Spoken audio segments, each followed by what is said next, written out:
ధరణి,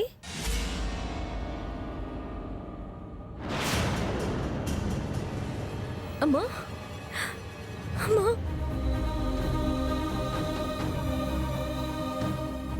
ఏంటమ్మా ఏమైంది? ఎందుకలా ఏడుస్తున్నావు? ఆదిత్య గారికి యాక్సిడెంట్ జరిగింది కదా, ఇప్పుడు ఎలా ఉంది? దొంగలు పడ్డ 6 నెలలకి కుక్కలు మొరిగాయి అన్నట్టు ఇప్పుడొచ్చి పెద్ద ప్రేమ ఉన్నట్టు ఎలా ఉందమ్మా అంట. ఎలా ఉంది? అలా మాట్లాడతావేంటి? మీరు ఊరు నుంచి వచ్చినప్పుడు నేను ఇక్కడ లేను. యాక్సిడెంట్ జరిగిందని తెలిస్తే అడగరా? కంగారు పడరా?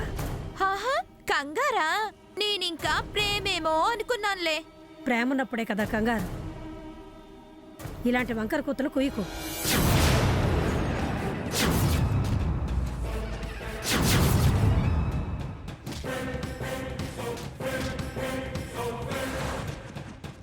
లేఖ, ఎవరివిడా నిన్ను వంకర కూతులంటోంది?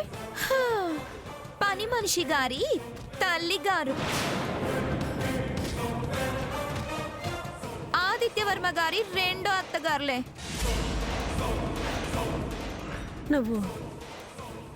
నువ్వు బతికే ఉన్నావా? నువ్వు అని ఎందుకంత ఆశ్చర్యం?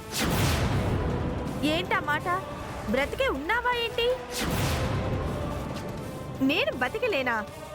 పోయానని నీ ఉద్దేశమా? ఎదురుగా మనుషుని కనిపిస్తుంటే బతికే ఉన్నావా అనంట? బుద్ధి నశించిందా? బుర్ర పనిచేయడం లేదా? బుద్ధి లేకుండా మాట్లాడుతూ పెద్ద చిన్న లేదా నీకు?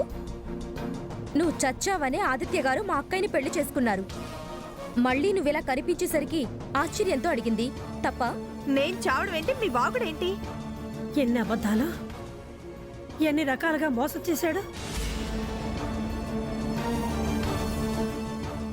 ఎక్కడ ఆ దొరగారు? ఎక్కడ ఆ మోసకారి? ఎక్కడ? ఏయ్ ముసలి,